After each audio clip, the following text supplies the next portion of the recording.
Evening and welcome to the public hearing for the fiscal year 2022 budget of the Springfield Water and Sewer Commission. Our apologies for the delay. We were having a few technical difficulties. We're so glad you are all able to join us this evening. My name is Jamie Bartak and I am the Communications Manager for the Commission. Tonight we are here to review the budget that drives and supports your water and sewer service. I will start things off by providing an overview of the Commission and our services for those of you who may not be familiar with us. We will also be hearing from our Executive Director, as well as some of our directors that oversee various divisions at the Commission. But first, I want to announce that the Board of Commissioners is participating remotely in this meeting. I would like it to turn it over to Chairman Dan Rodriguez to offer any opening remarks before we dive in. Thanks, Jamie. I want to thank everybody for being here. We're glad to have folks here. Not sure, I can't see how many people are attending. That's a little unusual when we have our meetings in person. I can see people, but we're glad that you're here. And please bear with us as we go through some technical challenges by doing this online. But by all means, if you have any questions, Jamie's going to explain how you post your questions, and we will do our best to answer questions that you have. And hopefully you'll find all the information we have here very interesting and informational. Thank you. Thank you, Commissioner. In order to make the most of our time together, we wanted to review a little housekeeping first. Tonight we'll be providing a presentation followed by time to submit comments or ask questions. During the presentation, we ask that all participants please mute their phones, computers, and devices. If you are participating on a computer or mobile device, you may type questions into the Q&A box at any time during the presentation. Questions and comments are being moderated and all will be addressed at the conclusion of the presentation. We ask that you include your name and address or city of residence when you submit a comment or question. Alternatively, if you wish to speak, please dial in from your phone using the call-in information provided. At the end of the presentation, a moderator will call on the last 4 digits of each telephone number to provide an orderly chance for each caller to speak if they wish. If the streaming or audio is disrupted for any reason, please go to our Facebook and Twitter pages at SPFLD Water Sewer, where a new link and call-in information will be posted as quickly as possible so that we can resume the event. After the hearing, you may also send questions or comments to info@waterandsewer.org or call 413-452-1302. Finally, I should mention that this event is being recorded, including the public discussion, and will be posted to our website after the hearing. We also have Spanish translation available. I'd like to introduce my colleague, Vicky Baez, who will provide translation assistance this evening. Vicky? Vicky Baez. Soy una de las supervisoras de facturación aquí en la comisión. Durante la presentación, les pedimos a todos los participantes que se lancen sus teléfonos, computadoras y dispositivo móvil. Si está participando por computadora o por dispositivo móvil, puedes escribir sus preguntas en el cuadro de preguntas y respuestas en cualquier momento durante la presentación. Alternativamente, si deseas hablar, por favor, marque desde su teléfono utilizando la información de llamada proporcionada. Al final de la presentación, un moderador llamará los últimos 4 dígitos de cada número de teléfono para proporcionar una oportunidad ordenada para que cada persona que llame hable si desea hablar. Las preguntas y comentarios están siendo monitoreados y se dirigirán al final de la presentación. Les pedimos que incluya su nombre y dirección o ciudad de residencia cuando envíe un comentario o pregunta.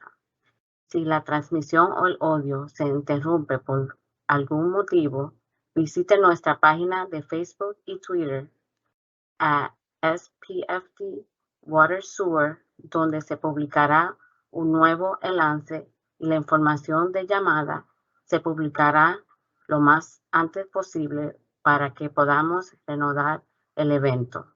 Después de la audiencia, también puede enviar preguntas y comentarios a info@waterandsewer.org o llamar al 413-452 1302.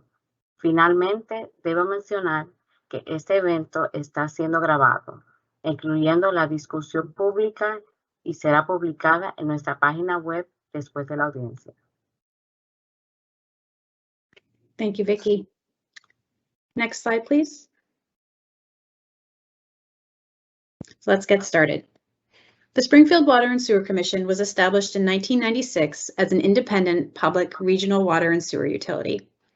Before that time, it was a department within the City of Springfield's municipal structure, which dates back to the turn of the last century when much of the water system was originally built. The Commission operates today pursuant to Chapter 40N of the Massachusetts General Laws and with a 3-member board appointed by the City of Springfield's mayor and approved by City Council. And you can see a picture of our current commissioners here. From left to right is Commissioner William Leonard, Commissioner Vanessa Otero, and the FY21 Chairman Dan Rodriguez.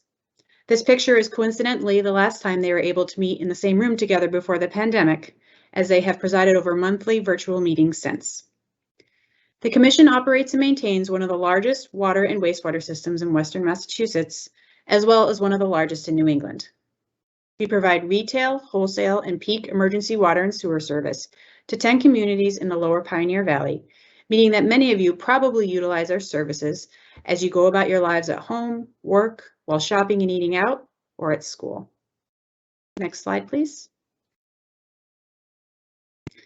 This map provides a visual extent of our drinking water and wastewater system.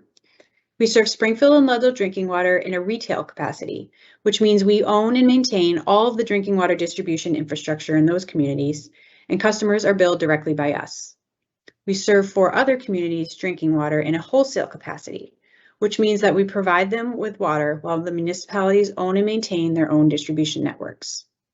We serve additional communities with peak or emergency water as needed. For wastewater, we serve Springfield in a retail capacity and own and maintain the sewer collection system in the city. 6 other communities send their wastewater on a wholesale basis to our regional wastewater treatment facility located on Bondi's Island in Agawam. So as you can see here, the infrastructure that enables your drinking water and sewer service stretches across the region. Next slide, please.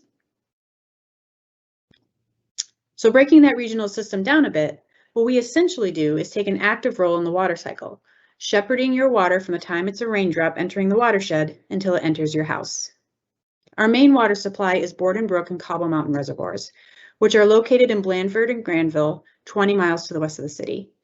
They are surrounded by 14,000 acres of protected water supply forest that is managed by the Commission. Borden Brook was constructed in 1909 and Cobble Mountain Reservoir was constructed in 1930. From there, raw water travels by gravity onto West Parish Filter's water treatment plant in Westfield, where water is made safe for consumption and use. West Parish Filters was originally built in 1909 and underwent its last significant modernization in 1974. Components from both eras are still in use today.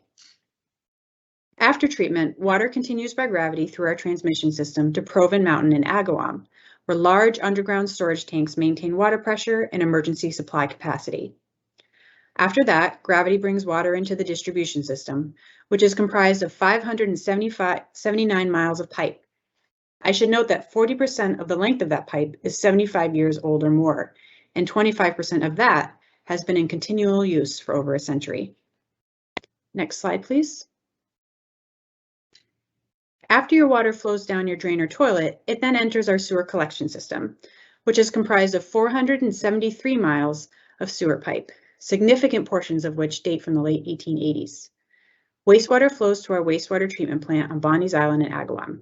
The plant there was built in 1938 and also last modernized in 1974 and is currently run by our contract operator, Suez. There, wastewater is cleaned and treated for eventual return to the Connecticut River. Part of this legacy system includes 23 combined sewer outfalls, which date from the original construction of the sewers. Combined sewers collect both wastewater and stormwater when it rains, and the outfalls were designed to serve as release valves in a sense during large storm events. These releases are called combined sewer overflows, which I'll touch upon in the next slide. Next slide, please. And what's the central piece of that journey that I left out? That would be you, our customers, who depend on us every day. The work we do protects the safety of the water you drink, the reliability of the fire hydrants in your neighborhood, and the cleanliness of the environment around you. It's a role we take very seriously. The type on this slide is small, but the aim is to show you the many regulations that drive our work. These regulations are there to protect the people we serve, and complying with them is part of our mission. You might notice that many of the regulations were developed sometimes decades after much of our infrastructure was built. There is also often no funding associated with these regulations.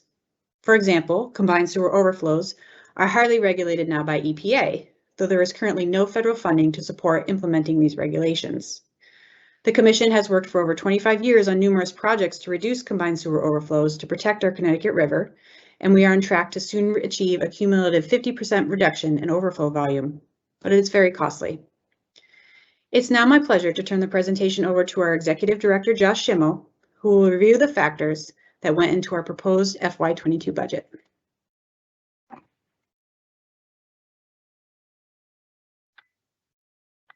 Thanks, Jamie. Thank you, commissioners, and let's just jump right into it. So I want to focus on our annual budgeting process, which consists of a comprehensive and consistent approach each and every year. It starts with developing our spending budget, which consists of three main categories. We define our operations and maintenance needs each year. We identify the planned capital projects for an updated 20-year horizon.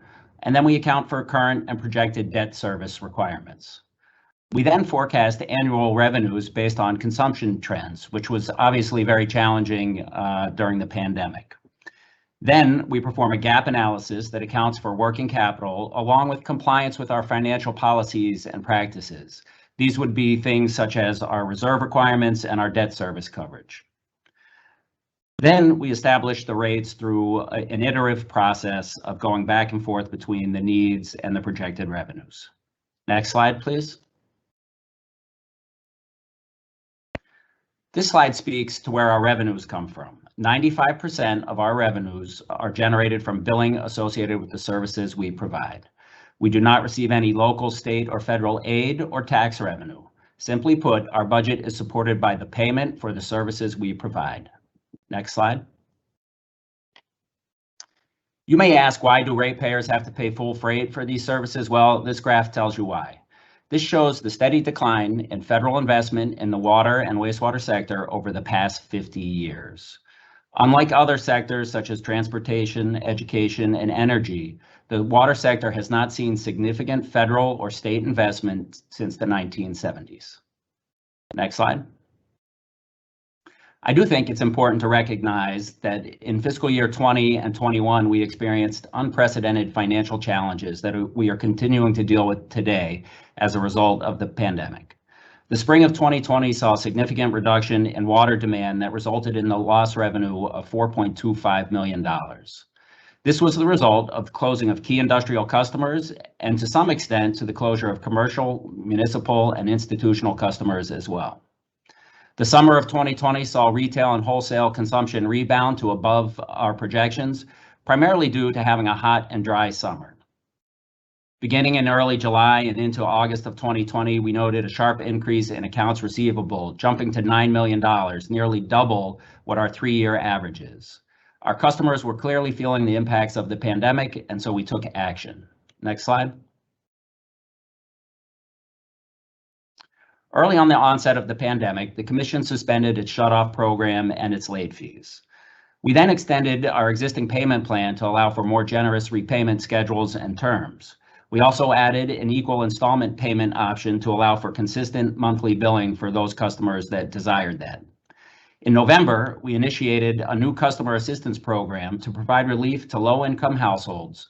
The program utilizes the existing eligibility criteria for the Low-Income Home Energy Assistance Program, known as LIHEAP, that many of our customers who have affordability issues are familiar with. We also increased our senior, disabled, and disabled veteran discounts. And finally, as we always have, we provide a free in-home leak survey and a one-time $500 leak abatement for customers who experience a leak and do not find it until they receive a high bill. We have been and continue to promote these programs so that eligible customers in need can benefit from them. We have been seeing steady enrollment throughout the pandemic and continue to see it. Next slide, please. It's also important to note that the Commission directly participated in the inclusion of federal low-income water assistance programs in the Consolidated Appropriations Act to the tune of $638 million. An additional $500 million was included in the American Rescue Plan Act as well. This totals $1.1 billion in assistance that will be administered through the LIHEAP programs across the United States. Massachusetts anticipates somewhere between $20 and $40 million coming to this program. The Commission has initiated multiple conversations with the Massachusetts Department of Housing and Community Development to help develop the architecture for distribution of these funds, and is uniquely situated as the only existing water assistance program in the state that already has a LIHEAP-based program. Our customers will greatly benefit from this. Next slide, please. So this brings us to the key budgetary driver, which is an unprecedented need for investment and modernization of our water and wastewater systems. This is not a challenge that is unique to Springfield, it is a national issue. With so much of our core infrastructure being 50 years or older, it is a considerable challenge to provide reliable service while simultaneously keeping up with regulatory compliance and environmental changes. And keeping rates affordable at the same time requires us to invest every possible resource we have. The question is, how can we do it? Next slide, please. Well, the answer is finding innovative financial solutions. And we believe we have done this through a unique pairing of federal and state loan programs. The Commission has just recently received confirmation that it will be awarded a $251 million Water Infrastructure Finance and Innovation Act, also known as a WIFIA loan, to pair with more than $200 million in projected state revolving fund program loans to undertake more than $500 million in infrastructure investments over the next 5 years. This is a once-in-a-generation opportunity that essentially compresses a 20-year capital program into 5 years. These are both competitive loan programs, but the WIFIA program in particular is extremely competitive, and the Commission is the only recipient in Massachusetts and received the 5th highest amount in the country. The combination of these two programs will have an impact for generations to come. Next slide. So what will that impact be? Well, let's start with savings. Over $80 million in straight up financing savings that reduces pressure on rates. The fact that the WIFIA program will allow us to accelerate projects will also reduce our risk posed by so much of our aging infrastructure and will allow us to comply with regulations sooner than we otherwise would have been able to. This provides better reliability and resiliency sooner. And the flexibility of the combination of these programs will allow us to be eligible for any future legislative aid programs. Think federal infrastructure bills that are being spoken about at the federal level right now. Next slide. This slide speaks to the rate reduction provided by innovative financing approach that we are taking. Lower rates than previously projected, as you can see here, and that's starting now. We had projected a 9.5 rate increase last year, and we're coming in at just under 6, and that translates out over the next 5 years as well, with a total 33% reduction overall in the rate structure. Next slide. What does this translate to? Well, our rates are middle of the road, but our investment is through the roof. We provide value through strategic planning and investment. $500 million over the next 5 years with stable rate projections and competitive rates compared to all of our peers across the Commonwealth and the region. Next slide. So, summing up, how does strategic financial planning provide for rate stability? Well, it allows for budget discipline, controlled flexibility for the unexpected, strong financial ratings, reduced borrowing costs that you see in the savings that we just described, and it makes us competitive for available programs like the WIFIA. What does proactive planning provide for us? It provides value in that our investment checks the box for renewal of aging infrastructure, our most important need, but it will also check the box for regulatory compliance now and into the future, for resiliency in the face of climate change, and modernizes our systems by embracing technology. It increases reliability and reduces our risk. Next slide. In all, there are 54 capital projects in the FY22 budget. The full budget can be found at the website listed here, and upon request, we can mail a copy as well. I would like to have some of our leadership team detail some of the key projects in this program that are included in the FY22 budget. So Jim Larla is our Director of Water Operations. Jim, why don't you take it from here? Next slide, Rick. Thanks, Josh. Thank you. Good evening, Commissioners. The first project I'd like to talk about is the West Parish Filters Facility Improvement Project. It's perhaps the most important drinking water capital project budget request for this fiscal year.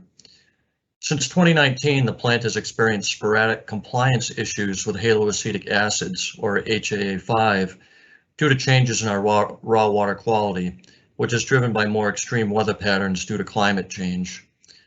The plant was last modernized in 1974. The current HAA5 regulations went into place in 2012.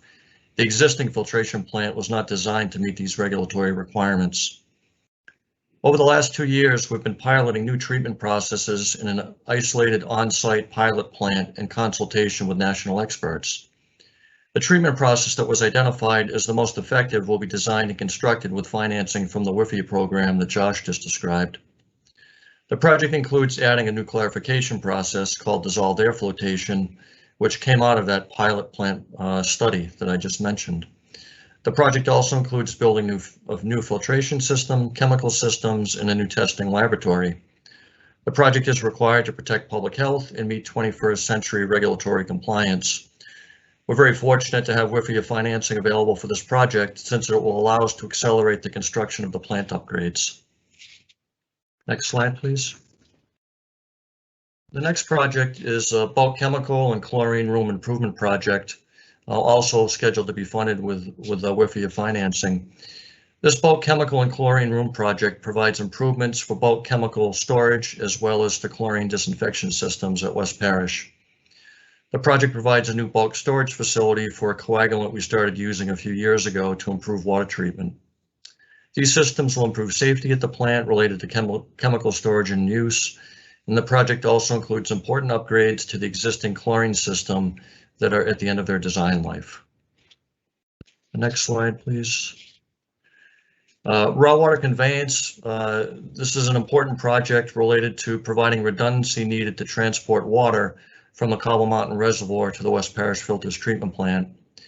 This project includes replacement of a failed outlet control valve, repairs to the 42-inch pipeline joints and failed pipe segments, and the construction of a new outlet structure. And the next project is related to inline hydropower. As Jamie had mentioned early on, the Commission has a hydropower plant that was built in 1930 that utilizes the flow of water from the reservoir to generate electricity. This existing facility generates green energy revenue that's used to support other capital projects. The age of the plant means it's at the end of its useful life. We've completed a feasibility analysis of alternative sources of green power generation, including potential upgrades to the existing power plant or replacement of the power plant with the construction of a new inline hydropower project. This project budget request is for the construction of a new inline hydropower project. It was found to be the best alternative, and the design will commence shortly.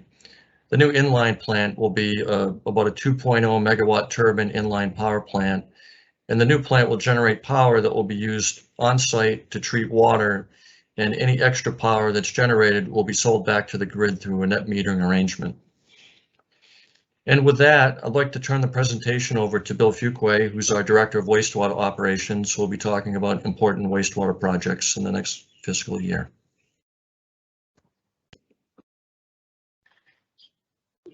Thanks, Jim, and good evening, everyone. The following projects at the wastewater treatment plant and the collection system highlight the need to replace equipment that has long passed the end of its useful life or needs updating due to changes in regulatory requirements. The grit removal project at the wastewater treatment plant is a $28 million WIFIA financed design and construction project. The work involves the repurposing of 2 existing storage tanks to grit removal units, as well as upgrading existing grit cyclones. Next slide, please.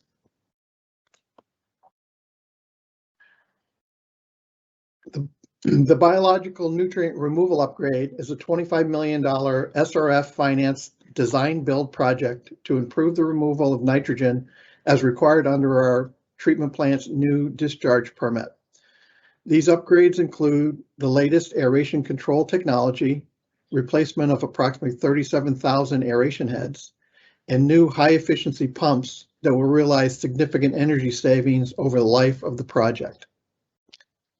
Next slide. The electrical system at the wastewater treatment plant is original to the facility, dating back to the 1970s. In recent years, the system has had significant and costly failures as it has reached the end of its useful life.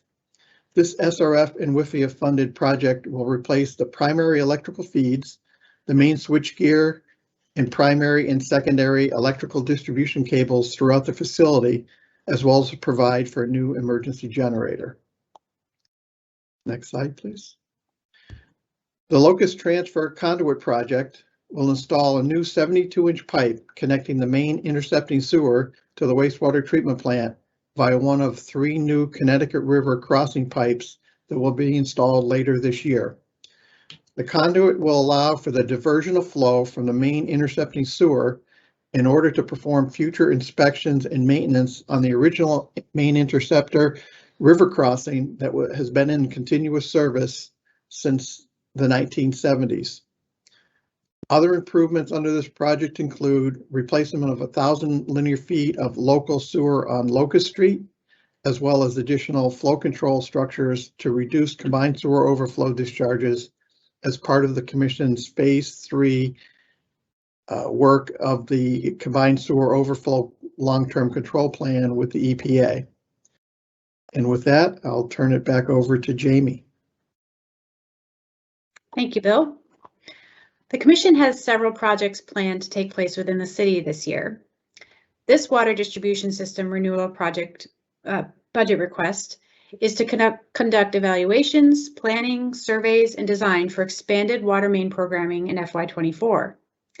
As mentioned earlier, we have many pipes that are older than 75 years and sometimes are more than a century old.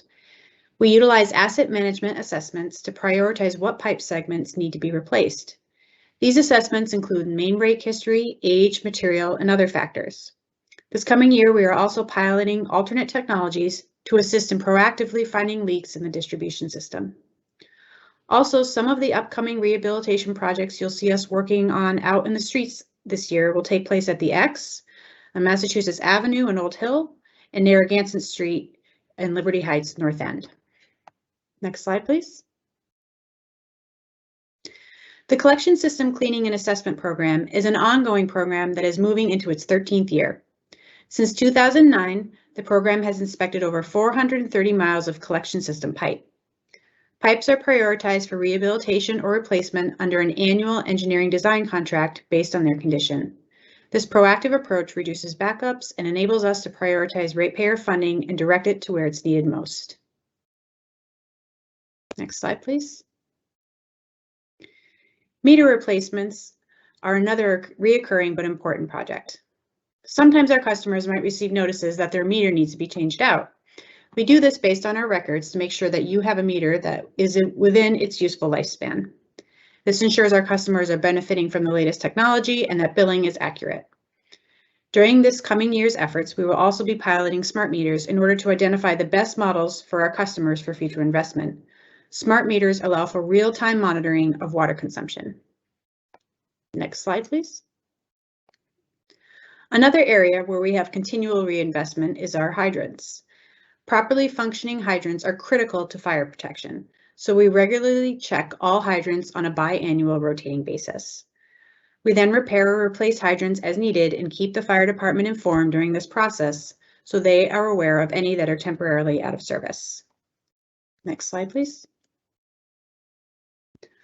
Another proposed capital project is $350,000 for an updated integrated wastewater plan, or IWP.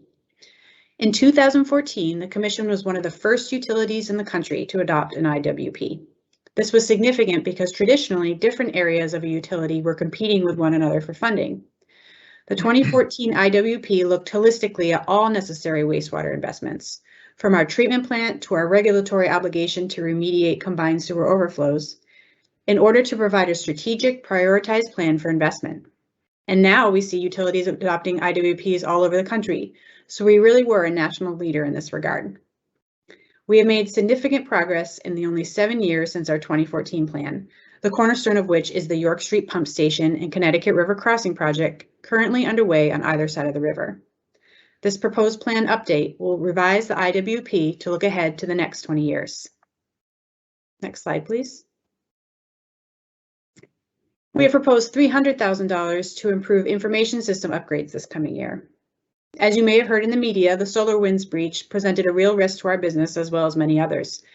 To remove this risk, the Commission's IT department will be replacing SolarWinds products with more robust and secure solutions. The end result will be a solution that monitors and manages our entire IT infrastructure without the threat of compromise.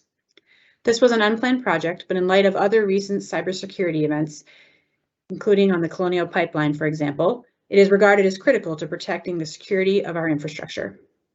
I will now turn the presentation over to Tony Basile, our comptroller, who will go into the details of our proposed FY22 budget. Thank you, Jamie, and good evening. The upcoming slides are intended to present an overview of the Commission's sources and uses. The Springfield Water and Sewer Commission, as an organization and its finances, are self-supporting, which means the revenues that are generated by the rates for providing water and sewer services are the primary source of revenue that is used to operate and maintain the system and provide for capital improvements. Next slide. What does it cost to deliver water and sewer services? We are estimating that we will need to generate $96.1 million in revenue next fiscal year. Josh stated earlier that 95% of the revenue come from customer billings. You can see by this chart, the revenue from retail water and sewer rates alone generates 79% of the overall revenue. This is the revenue that is derived from the residential, commercial, industrial, and municipal customers in the city of Springfield and Ludlow. 16% of the revenue is generated from the regional water and sewer customers on a contract basis.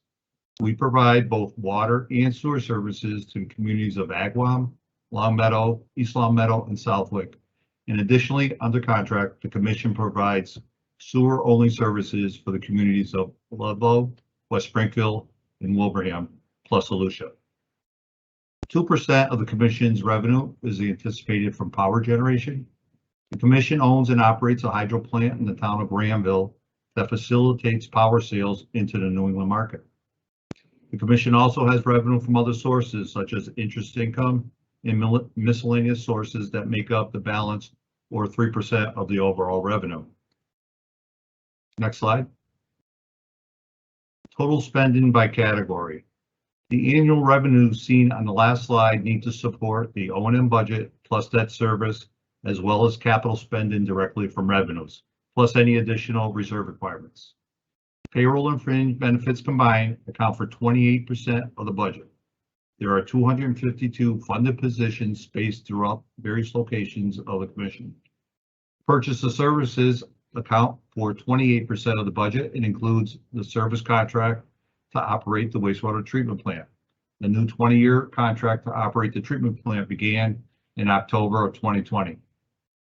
22% of the annual spending is for debt service to pay scheduled principal and interest payments on outstanding loans and bond issues. In addition, 4% of the budget is dedicated for supplies and materials, which includes the cost of chemicals necessary to treat water from Cobble Mountain down to our customers. The other category on the slide totals $1.9 million. That includes property tax payments to other communities where we own land, property and liability insurance, and capital outlay for equipment and other small purchases. The annual amount of new capital spending directly from revenue accounts for 12% of our overall spending, or $11.7 million of the budget. This includes costs for such costs as meter and hydrant replacement, main replacements, and repair and maintenance of the Commission's infrastructure. And lastly, we are required to add $4 million to the covenant reserves. This is a formula-based calculation that is a requirement in accordance to the Commission's bond resolution. Next slide. This slide shows total spending by function. This chart shows the same $96.1 million in spending, but allocated across the division.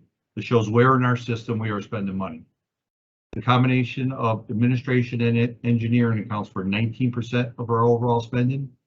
Water supply, transmission, and distribution accounts for 34% of our spending. And the balance of 47% is dedicated to wastewater treatment and sewer collection. Next slide. This is the operation and maintenance budget comparison. The budget process for the commission started back in December 2020. The O&M budget is comprised of over 30 cost centers.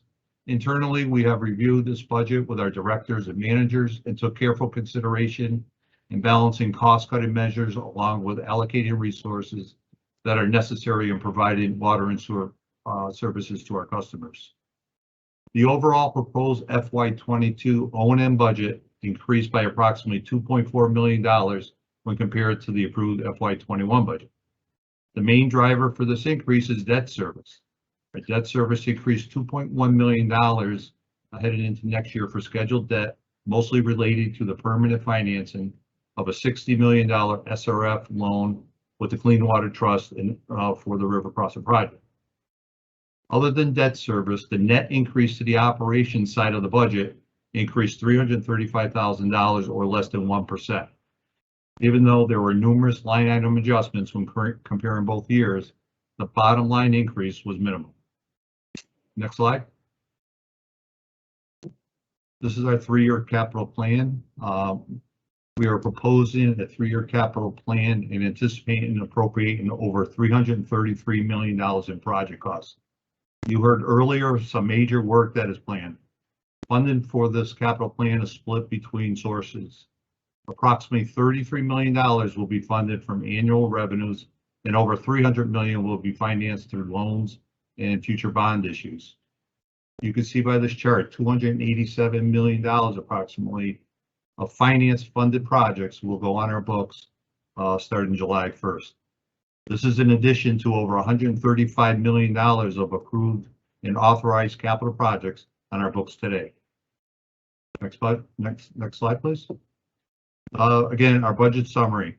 This summary is of cost categories that need to be covered by the annual revenues that we previously saw on a previous chart. $96.1 million is required to fund the O&M budget, debt service, plus capital spending directly from revenues, plus the required contribution to meet our reserve requirement. Next slide. Water and sewer rate changes. The proposed rate changes for water and sewer next year will average to the average homeowner is $6 per month, the average user. We propose a water rate increase of 5.9% from $3.96 per 100 cubic feet to $4.19, and a 5.9% increase in sewer rates from $6.25 per 100 cubic feet to $6.62. You can see below this table how it translates to the average customer. The typical annual household bill currently is $1,225, and that typical bill will rise to $1,297 if this rate is approved. That's an annual increase of approximately $72. Next slide.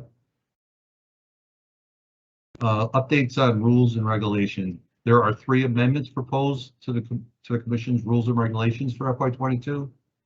The first one, Chapter 3, Section 3.12.2, updated responsibilities of the owner of the property. Second, Chapter 3, Section 3.12.5, added life estate beneficiaries to non-beneficial use for leak abatements. And lastly, Chapter 5, Paragraph 6A, updated tampering penalties. Next slide. The full draft changes to the rules and regulations, including Chapter 5, Schedule of Rates, Fees, Charges, and Penalties, is available on our website. I'd like to now turn the presentation over to Katie Shea, the Commission's Education Outreach Specialist, who will continue the presentation. Thank you. Thank you, Tony, and good evening, everyone. If we could move to the next slide, please. The presentation this evening has provided an overview of many of the capital projects that your water and sewer rates will fund. But the pipes that will be laid and the facilities that will be built are located mostly underground and out of sight. So it's easy to take for granted this remarkable system that delivers something so essential for everyday life. Your FY22 water and sewer rates fund infrastructure renewal, regulatory compliance, reliability and risk reduction, and the acceleration of critically important projects to help ensure that every time you turn on your faucet, fresh, safe drinking water flows out, or every time you send water down the drain, it is collected, treated, and returned to the environment. Next slide.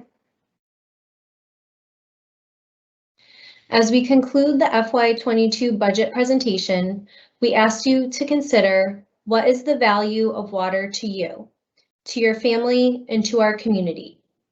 As you consider how important water is to everyday life, think about how you would navigate a day without water. How would you wash your hands? What if a fire broke out in your neighborhood? How would the fire department crews fight the fire? Would you be able to visit your favorite restaurant or stop for your morning cup of coffee? Our water and sewer system is integral to everyday life in the Springfield region. It's critical for public health, for fire protection, and it supports economic development and industry. And it enhances the quality of life across the Lower Pioneer Valley. And it's funded almost entirely by our ratepayers. Next slide. So the next time you fill up a cup at your faucet or use water around the house, consider all that your rates, what you pay for that cup of water, fund. There's a lot more that goes into that cup of water besides just water. It's what we have provided an overview of this evening. It's all of the capital projects, maintenance operations, and customer assistance programs. It's safety, reliability, and advocacy. And it's the 250 water sector employees that are staffing our facilities 24/7, 365 to ensure that we're able to safely and reliably deliver your water and sewer services. As we think about the value of water today, we also think about the future. As stewards of your drinking water and wastewater system, the Commission is pleased to present the FY22 budget and capital program, which funds critical upgrades and improves resiliency to ensure that everything that goes into your cup, all of our valuable water and sewer services, are safely and reliably delivered well into the 21st century. Next slide. The public hearing is an opportunity we look forward to every year to share details about our proposed budget and projects. It's also an opportunity for you to share your thoughts, comments, and questions, which we will do in just a moment. But this is not your last chance. The proposed budget will not be voted on until a commission meeting to be held on June 23rd at 9 a.m. Please note that there will be no public comment section at the June 23rd meeting, but comments and questions can be submitted by email or telephone ahead of the meeting and will be responded to accordingly. You can share your comments and questions with us by emailing info@waterandsewer.org or calling 413-452-1302. More details, including if the meeting will be held in person or virtually based on guidance from the state, will be announced. And of course, we're always available for your water and sewer service needs by telephone, email, on our website, or social media. Next slide. And now it's time to hear from you. For those who have joined via telephone, each of you will be called on by the moderator using the last 4 digits of your telephone number. If you wish to speak when your number is called, you may press *6 to ask your question or share a comment. For those of you participating by computers or mobile device, Please type your questions into the Q&A box in the upper right-hand corner of your screen. If you wish to speak instead, please use the call-in number, which is shown on this slide, and wait to be called on. Please remember, everyone must submit their name and address if they would like to submit a comment or question via phone or question and answer box. Now I will turn it over to Vicky Baez.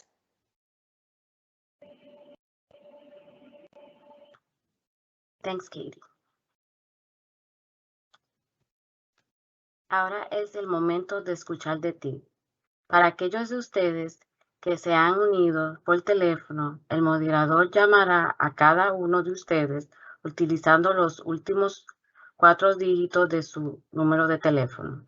Si desea hablar cuando se llame su número, presione *6. Para aquellos de ustedes que participen por computadora o dispositivo móvil, por favor escriba su pregunta en el cuadro de preguntas y respuestas que está en la esquina derecha superior de su pantalla. Si, en cambio, desea hablar, por favor use el número de llamada que se muestra en esta diapositiva y espera que lo llamen. Por favor, recuerde que todos deben proporcionar su nombre y dirección si desean enviar un comentario o pregunta por teléfono o en la casilla de preguntas y respuestas.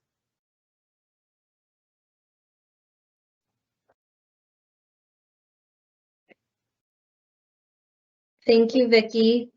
You're welcome. Before we open it up for general participation, I would like to ask the members of the board if they have any questions or comments that they would like to share.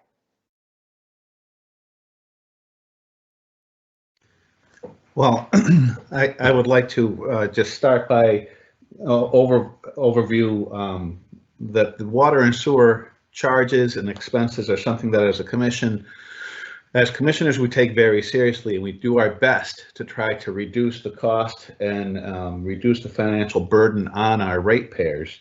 There is a national problem right now across the country in that we have a massively aging water infrastructure, and that's been driving costs up.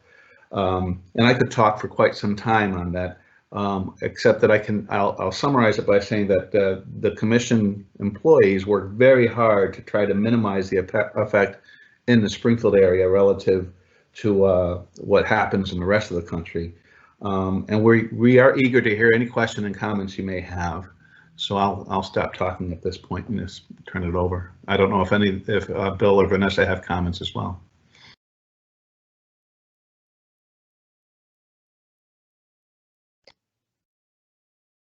Thank you, Chairman Rodriguez. If any of the other commissioners would like to share a comment or ask a question, they can do so now. Otherwise, we'll move on to the public portion.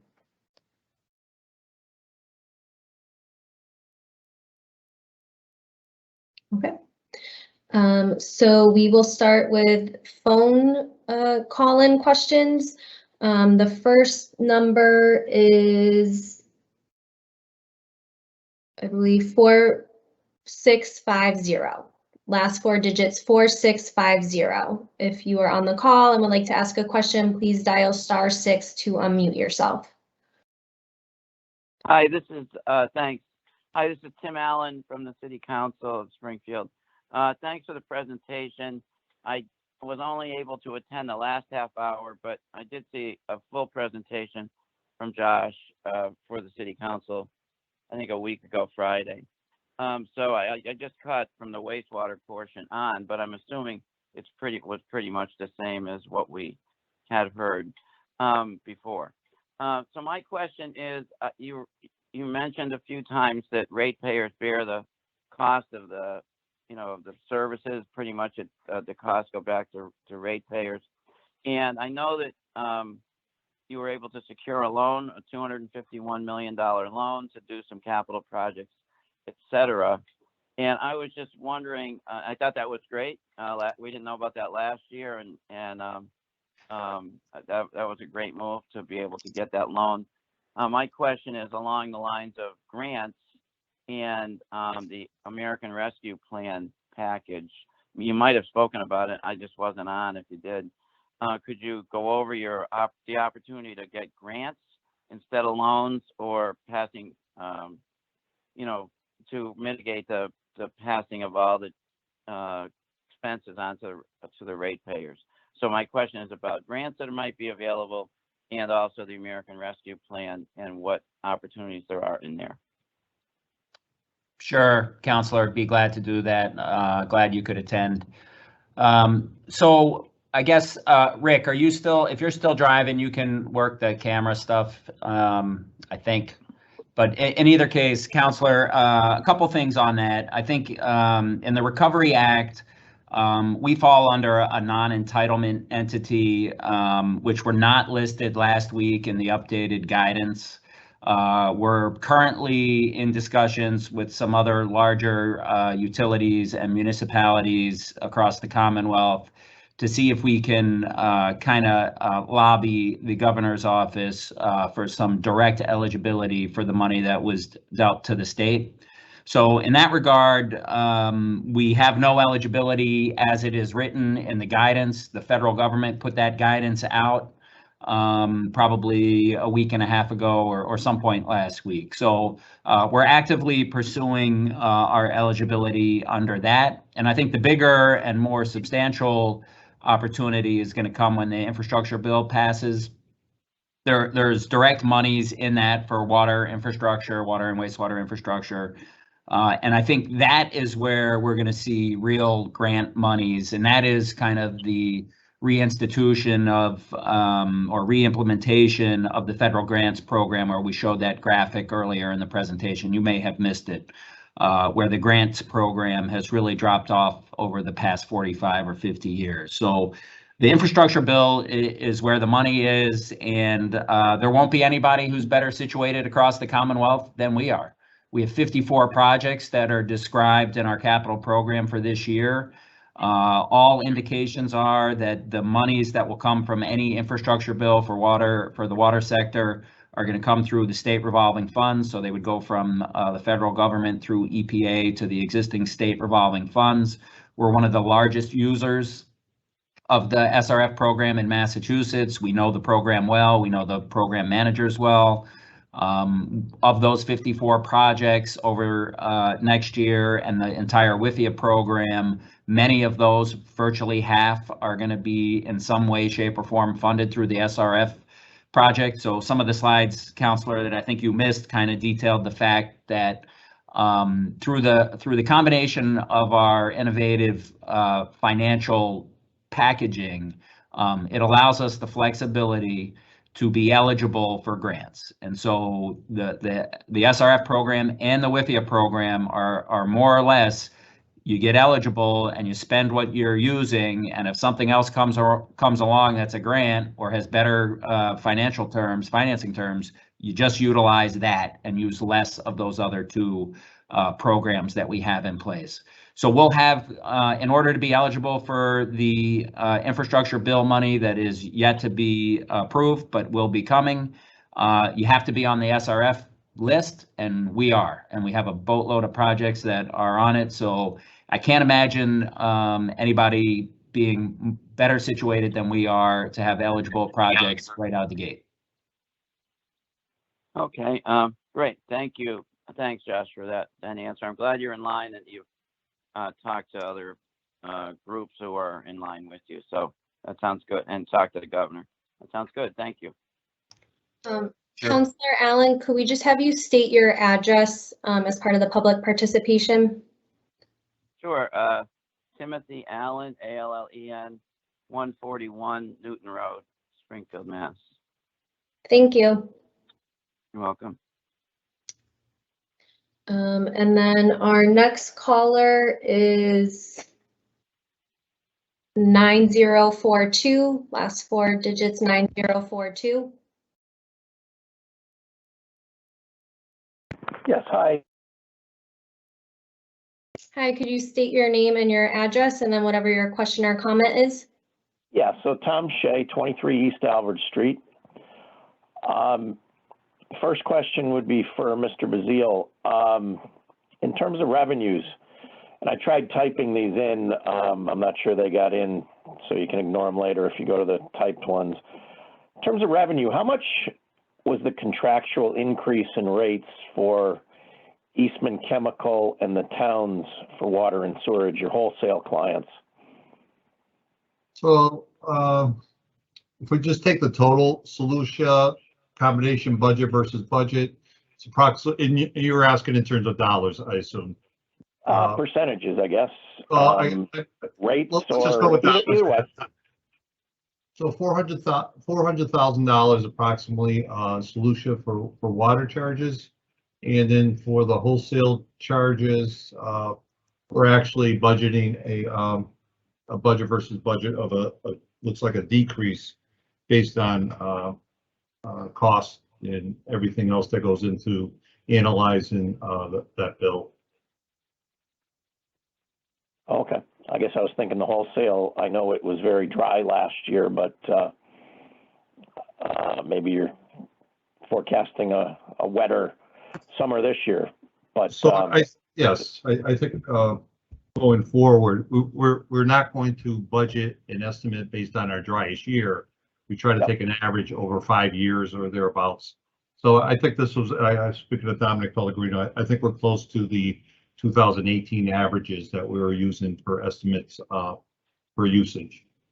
Okay, so it'd be sufficient to say volume would be forecast to be down, but I'm assuming that you have incremental step-ups in the rate, which was kind of more the thing I was looking at. Would that be correct? Well, so the wholesale billing is based on dollars and cost. So the allocation based on flow for the wholesalers is what breaks it down. But if we spend less money, we're going to bill out less for the cost of water, if that makes sense to you. Okay, I guess I thought it was like under a 5-year contract, but I appreciate your response to that. And then one last one, either Mr. Bazile or Josh, personal services and fringes are up 8% in total. FTE is 252 versus 3 in the prior year, so also up 8%. I assume some of this is likely positions kept open due to COVID. So I remember last year you didn't know what revenues were going to be, didn't know what expenses were going to be, didn't know if you'd be able to open up streets. So basically, you know, how many are true additions and budgeted wage increases? I assume some of those 22 positions are filling things that were vacant last year also. Would that be correct? Yes. Yeah, Tony, you can speak to the numbers, but I think in general, I mean, retention is a problem. We've had a lot of employees leave for a variety of reasons during the pandemic. So, Tony, what are the actual numbers of? So last year's budget, Josh, as you know, we went into personal service. We cut where we could. We eliminated and defunded most of our vacancies. I think we left maybe under 10 positions on the books going forward. Those were critical positions that we needed to fill. So the number of positions started with 2021 was down. So we're trying to build back up to the pre-pandemic years, in addition to a bit of a reorganization and shifting of positions based on priorities and to address the WIFIA loan and all the capital projects that are coming up very soon. So the differential between last year's budget, to answer your question, and this year on FTEs is 19 positions. So we're up to 252 funded positions that were proposed in the FY22 budget. The only thing I'll add to it is added to the cost. There were no COLAs or or union negotiations going on in the prior year as well, going into the budget. Okay. In fiscal year 21. Right. Okay, so fiscal 22, you've assumed either prior negotiated COLAs or what you anticipate coming to terms with the unions for this year. Okay, I think I'm good, Mr. Bazile. Thank you. Okay. Thank you. So I think that's all of our public callers on the dial-in. If I missed anyone and you would like to ask a question or share a comment, you can dial *6 now.